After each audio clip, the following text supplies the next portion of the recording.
সোহেল আইছো? জি ভাই আসলাম। রাস্তাঘাটে কোনো সমস্যা হয় নাই তো? না না, তেমন কোনো সমস্যা হয় নাই, অনেক সিকিউরিটি পাড়ি দিয়ে আসলাম। আচ্ছা যাক, তুমি এত কষ্ট করে আইছো, সঠিক জায়গায় আইছো। তাহলে ভাই ই করেন, আর দেরি না করি, সময় নষ্ট না করি, তাহলে আমার যার জন্য আসছিলাম সেটা আমার দেন। আরে শালা বাইরে এসে রে, বাইরা বাইরা, তাই না? ভাই এটা কি দিলেন, এত ছোট জিনিস যে হাতের মধ্যে আটকে গেল আমার। আরে বেড়া, এটার দামে হলো লাখ টাকা, এটার জন্য আইসোস তুই। এটাই দিছি তোরা, এটার নাম হলো পেট্রোল। এটা বর্তমান দেশে অভাব অনাটন, এটাই অনেক কিছু। টাঙ্কিয়া আমার সেটা হইয়া গেছে পানি থাকে না।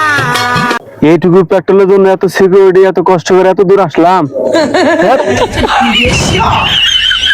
আরে বেড়া, এটা যে পাইছোস এটা তোর কপাল, এটা বর্তমান স্বর্ণের চেয়ে বেশি দাম।